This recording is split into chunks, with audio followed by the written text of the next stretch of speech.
Hello student. आज की इस वीडियो में हम लेकर के आए हैं 29 फरवरी क्लास 10th कृषि विज्ञान वेरी इंपॉर्टेंट क्वेश्चन।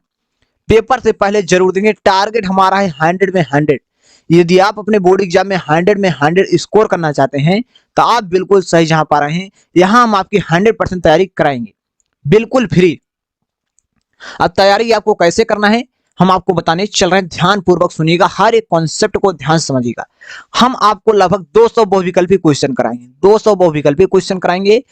और उसके बाद 2 मार्क्स के आपको हम 100 क्वेश्चन कराएंगे और 4 मार्क्स के क्वेश्चन हम आपको 40 क्वेश्चन कराएंगे और 25 क्वेश्चन कराएंगे 7 मार्क्स का। यदि आप इतना तैयार करते हैं तो आप अपने बोर्ड एग्जाम में 100 स्कोर कर सकते हो, यानी कि बहुत बेहतर मार्क्स प्राप्त कर सकते हो। यदि आप तैयारी को लेकर सीरियस हैं तो आप चैनल को सब्सक्राइब करके बेल नोटिफिकेशन ऑल सेट कर लीजिए, जिससे कि हर नई क्लास का नोटिफिकेशन आपको बिल्कुल समय समय पर मिलता रहे। तो आइए हम इस क्लास को शुरू करते हैं। तो हम प्रत्येक क्लास में आपको हर एक टाइप्स के क्वेश्चन को देखने को मिलेगा। कुछ बहुविकल्पी क्वेश्चन होंगे, कुछ अतलेख उत्तरीय होंगे, कुछ लघु उत्तरीय होंगे, कुछ विस्तृत उत्तरीय, दीर्घ उत्तरीय होंगे। ठीक, सारे टाइप्स के क्वेश्चन को प्रत्येक क्लास में कवर करने का प्रयास करेंगे। ध्यानपूर्वक देखिएगा जिससे कि आपकी तैयारी बेहतर हो सके। तो चलिए इस क्लास को हम शुरू करते हैं। देखिए हमारा पहला क्वेश्चन क्या है। बहुविकल्पी क्वेश्चन से हम शुरू कर रहे हैं। पहला क्वेश्चन है, अर्जुन बांध किस जिले में स्थित है? अर्जुन बांध किस जिले में स्थित है? पहला आपको दिया मिर्जापुर, सेकंड आपको दिया चंदौली, ग ऑप्शन आपको दिया झांसी, डी ऑप्शन आपको दिया हमीरपुर। जो अर्जुन बांध स्थित है हमीरपुर में स्थित है। कहां पर स्थित है? हमीरपुर में। आप इस क्वेश्चन को नोट कर लीजिए, बोर्ड एग्जाम के लिए वेरी इंपॉर्टेंट क्वेश्चन है। ठीक, चलिए हम आगे बढ़ते हैं। क्वेश्चन नंबर 2 देखिए, उत्तर प्रदेश में सिंचाई का पुराना एवं सस्ता साधन है। उत्तर प्रदेश में सिंचाई का पुराना एवं सस्ता साधन है। यहाँ देखिए सबसे पहले बात कर रहा है पुराना और सस्ता साधन की बात कर रहा है। ठीक, दो चीज की बात कर रहा है। पुराना, जब पुराना और सस्ता साधन की बात करेगा तो आपका कुआं होगा, क्योंकि ये जो सबसे पुराना साधन है और बिल्कुल फ्री है, इसलिए हमारा यहाँ क्या हो जाएगा? कुआं हो जाएगा। चलिए क्वेश्चन नंबर 3 देखिए, माता टीला बांध किस नदी पर बनाया गया है? माता टीला बांध किस नदी पर बनाया गया है? पहला ऑप्शन आपको दिया केन नदी पर, सेकंड ऑप्शन आपको दिया बेतवा नदी पर, घ ऑप्शन आपको चंद्रप्रभा नदी पर, घ ऑप्शन आपको दिया यमुना नदी पर। जो माता टीला बांध है बेतवा नदी पर बनाया। कहां बनाया? बेतवा नदी पर। इसमें आपका ख ऑप्शन राइट होगा। देखिए क्वेश्चन नंबर 4 देखिए, नए रोपित बाग के पौधों की सिंचाई की सर्वोत्तम विधि है। जैसे कि हम नया पौधा लगाते हैं उसकी सिंचाई की सर्वोत्तम विधि कौन सी विधि है आपको कह रहा है। पहला ऑप्शन आपको दिया कोनी विधि, सेकंड आपको दिया थाला विधि, ग ऑप्शन आपको दिया वलय विधि, घ ऑप्शन आपको दिया पलावन विधि। नए पौधों की सिंचाई के लिए सर्वोत्तम जो विधि होती है हमारी थाला विधि होती है। क्या होती है? थाला विधि होती है। चलिए क्वेश्चन नंबर 5 को देखते हैं। क्वेश्चन को नोट करते चलिएगा, सारे क्वेश्चन वेरी इंपॉर्टेंट है। हम जितना पढ़ा रहे इससे बार आपकी बोर्ड एग्जाम में एक भी क्वेश्चन नहीं आएगा। यदि आप तैयारी को लेकर सीरियस हैं तो आप सारे क्वेश्चन को नोट कीजिए और अच्छे से प्रैक्टिस कीजिए। कम से कम क्वेश्चन है, ज्यादा से ज्यादा मार्क्स प्राप्त करने कराने की गारंटी हमारी है। ठीक, आपको हम कम से कम क्वेश्चन को तैयार कराएंगे और ज्यादा से ज्यादा आपका मार्क्स आए, क्योंकि वही क्वेश्चन बताएंगे जो आपकी बोर्ड परीक्षा में आएगा। देखिए क्वेश्चन नंबर 5, थाला विधि से सिंचाई की जाती है। अब थाला विधि से सिंचाई हम गेहूं की करते नहीं है, क्योंकि हम सिक्का बनाकर करते हैं। उर्द की भी नहीं करते हैं, चना की भी नहीं करते हैं, फल वृक्षों की जाती है। थाला विधि से सिंचाई किसकी की जाती है? फल वृक्षों की जाती है। देखिए क्वेश्चन नंबर 6, कुंड विधि से सिंचाई की जाती है किसकी? आलू की जाती है। कुंड विधि से सिंचाई किसकी की जाती है? आलू की जाती है। ठीक, इसमें आपको पहला ऑप्शन राइट है।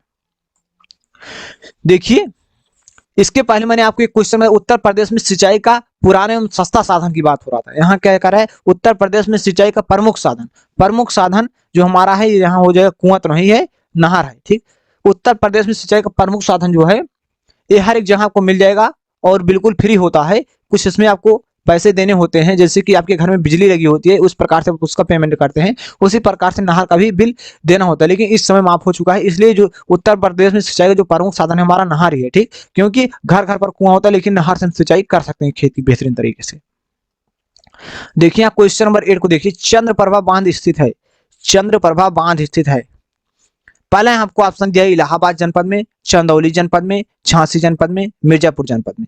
जो चंद्रप्रभा बांध स्थित है चंदौली जनपद में स्थित है। कहाँ स्थित है? चंदौली जनपद में। आपको 2 से 3 बार पूरा सीरियस के साथ पढ़ना है, आपको बहुत बेहतरीन तरीके से याद हो जाएगा। देखिए क्वेश्चन नंबर 9, रेतीली भूमि से सिंचाई की किस विधि का प्रयोग अधिक उपयोगी? रेतीली भूमि में सिंचाई की किस विधि का प्रयोग या उपयोग अधिक उपयोगी है? क्यारी विधि, बेसिन विधि, तोड़ विधि, छिड़काव विधि। ठीक, रेतीली है कि जहां की रेत उपस्थित है वहां हम तो नाली तो बना नहीं सकते हैं, वहां हम सिंचाई क्या कर सकते हैं, छिड़काव भी सिंचाई कर सकते हैं। यदि वहां हम पाइप के थ्रू सिंचाई करेंगे तो वहां सारा पानी सोख लेगा एक ही स्थान पर। ठीक, इसलिए रेतीली भूमि हम छिड़काव भी से सिंचाई करते हैं। क्वेश्चन नंबर 10 देखिए, शारदा नहर किस नदी से निकलती है? शारदा नहर किस नदी से निकलती है? पहला ऑप्शन आपको दिया गया है यमुना, सेकंड आपको दिया घाघरा, डी ऑप्शन आपको दिया गोमती, का ऑप्शन आपको दिया गंगा। इसमें आपका गंगा ऑप्शन राइट हो जाएगा। ठीक, मैंने आपको 10 एमसीक्यूज बताया, लगभग हम आपको पेपर से पहले 2 से 3 क्लास पर डे प्रोवाइड कराएंगे। प्रत्येक क्लास में आपको 10 एमसीक्यू क्वेश्चन देंगे, 20 क्लास प्रोवाइड कराएंगे, आपका 200 क्वेश्चन एमसीक्यू हो जाएगा। ठीक, तो 20 क्लास का हम टारगेट कर सकते हैं और लगभग 4 से 5 क्वेश्चन हम कवर करेंगे 4 मार्क्स के, लगभग 10 क्वेश्चन कवर करेंगे 2 मार्क्स के, 5 से 7 क्वेश्चन प्रत्येक क्लास में हम कवर करेंगे 2 मार्क्स के। इसी प्रकार से हम सारे क्वेश्चन को कवर करें जिससे कि आपका एक बैकअप बन सके और आप एक बेहतर मार्क्स स्कोर कर सको। देखिए यहां से हम स्टार्ट कर रहे हैं अतलघुत्री प्रश्न, वेरी इंपॉर्टेंट क्वेश्चन है, इस चीज को आपको समझना होगा। ठीक, देखिए प्रश्न 1, मृदा को अम्लीय बनाने वाले 2 कारक के नाम लिखिए। मृदा को अम्लीय बनाने वाले 2 कारक के नाम लिखिए। पहला आपको लिखना है मृदा को अम्लीय बनाने वाले 2 कारक निम्नलिखित हैं। पहला आपको लिखना है अर्ध जलवायु, सेकंड आपको लिखना है पौधों द्वारा क्षारकों का अधिक प्रयोग।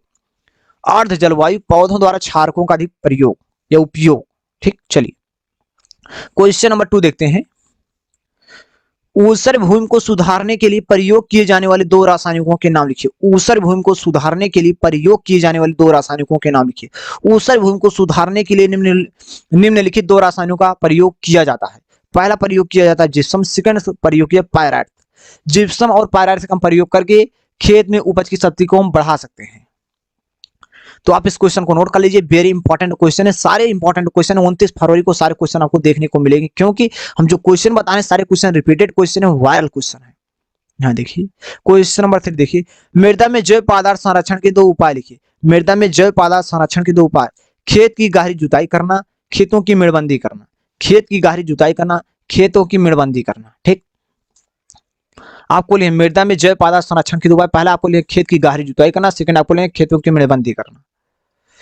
देखिए क्वेश्चन नंबर 4, अम्ल सहिष्णु तथा अम्ल असहिष्णु फसलों के 2 उदाहरण दीजिए। अम्ल सहिष्णु तथा अम्ल असहिष्णु फसलों के 2 उदाहरण दीजिए। पहला अम्ल सहिष्णु फसलें धान जई, अम्ल असहिष्णु फसलें गेहूं जौ। ठीक, इसे आपको याद रखना, अम्ल असहिष्णु जो होती है हमारा धान जई होता है, और जो अम्ल सॉरी जो हमारा अम्ल सहिष्णु फसल होते हैं धान जई, जो अम्ल असहिष्णु फसल में गेहूं जौ होता है। ठीक, देखिए क्वेश्चन नंबर 5, मृदा के जलीय कटाव रोकने के 2 उपाय लिखिए।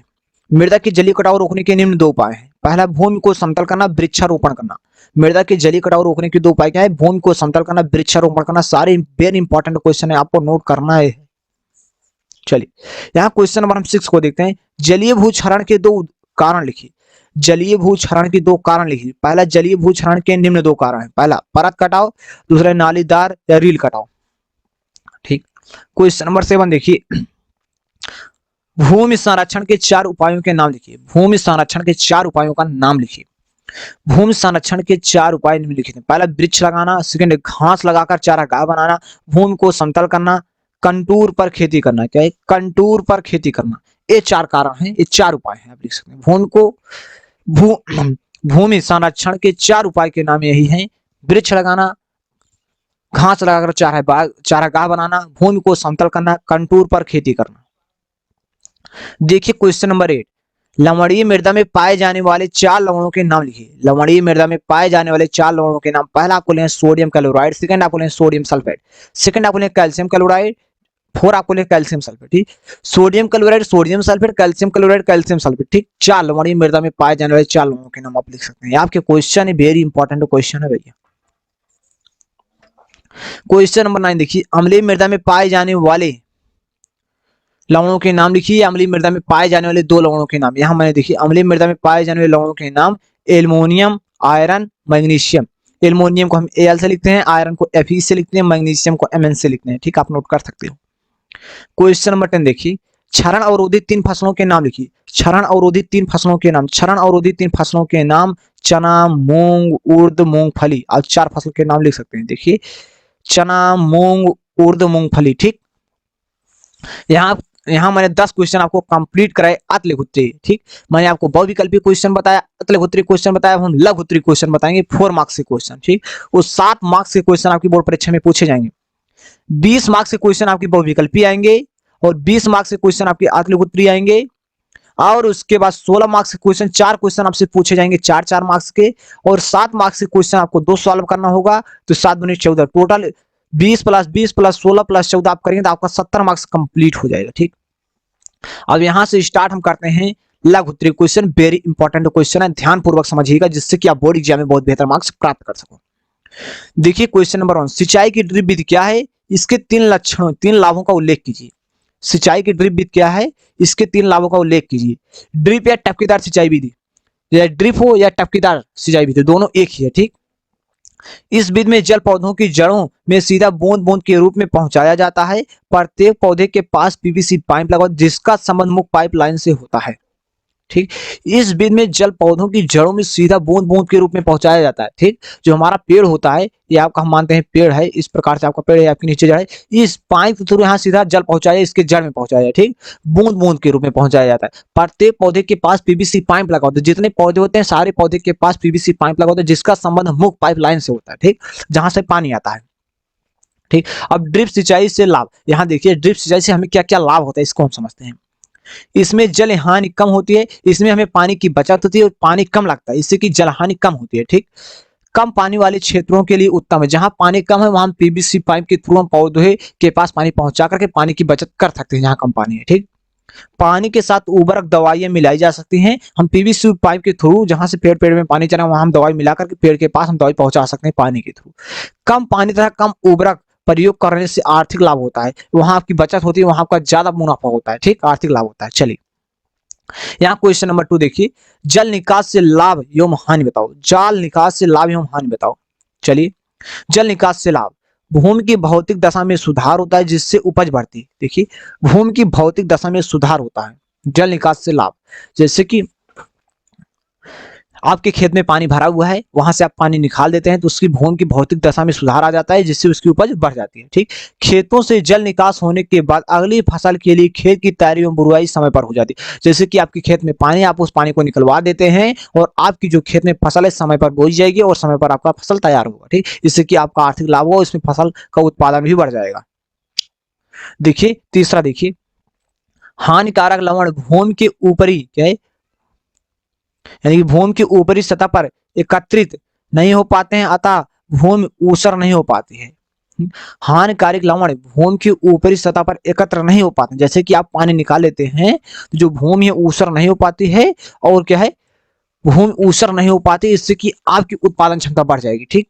हानिकारक लवण भूमि की ऊपरी सतह पर एकत्र नहीं हो पाते हैं, जब पानी आपके खेत में नहीं टिकेगा ज्यादा लंबे समय तक तो जो हानिकारक लवण हो आपकी ऊपरी सतह पर नहीं टिकेंगे और आपका जो जमीन है, भूमि जो है ऊसर नहीं हो सकता है, ठीक। यहाँ देखिए, जल निकास का उचित प्रबंध होने से जल द्वारा मृदा कटाव में रुकावट पड़ जाती है, ठीक।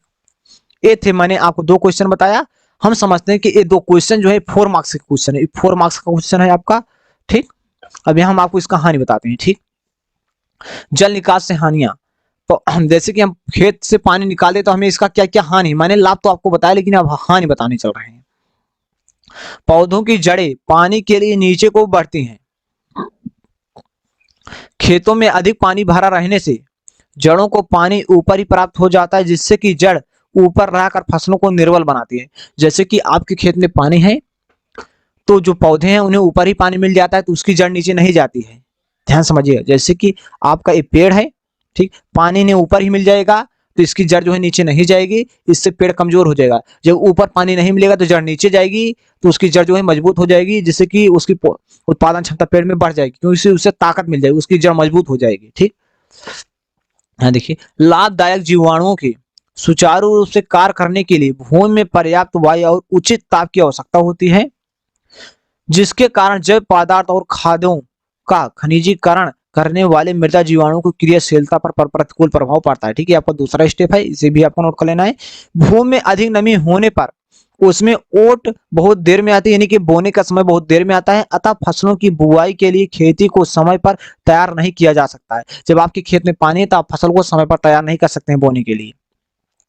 फसलों की बुआई पिछड़ जाती है जिससे कि कम उपज होता है, इससे कि आपकी उत्पादन क्षमता जो है कम हो जाएगी, पैदावार कम हो जाएगी। अधिक समय तक जल भरा रहने के कारण भूमि दलदली हो जाती है, जैसे कि आप खेत में ज्यादा लंबे समय तक पानी भरा रहेगा तो आपका जो खेत है दलदली हो जाता है, मृदा की संरचना बिगड़ जाती है, जो भूमि की संरचना है वो बिगड़ जाएगी और उससे की उत्पादन क्षमता घट सकती है। ठीक, ये थे इसके 4 मार्क्स के क्वेश्चन। ये वायरल क्वेश्चन है, वेरी इंपॉर्टेंट, ये वायरल क्वेश्चन है और वेरी वेरी इंपॉर्टेंट क्वेश्चन है, आपको नोट कर लेना है। मैंने आपको 10 बहुविकल्पी क्वेश्चन बताया, 10 मैंने अतिलघुत्तरीय क्वेश्चन बताया और 2 आपको मैंने लघुत्तरीय क्वेश्चन 4 मार्क्स का बताया। अब हम इसका नेक्स्ट पार्ट लेकर के आएंगे, उसमें और सारे क्वेश्चन को हम कवर करेंगे। तो प्लीज, हम समझते हैं कि यह क्लास आपको काफी पसंद आया होगा। यदि पसंद आए तो वीडियो को लाइक, चैनल पे नए सब्सक्राइब करिए और इस वीडियो को शेयर करिए अपने फ्रेंड्स के पास। बस आज की इस क्लास में यदि आपके अंदर किसी प्रकार का कोई डाउट है तो आप कमेंट करके पूछ सकते हैं, आपको रिप्लाई जरूर मिलेगा। बस आज की इस क्लास में इतना ही, मिलते हैं नेक्स्ट क्लास में, तब तक के लिए जय हिंद, जय भारत।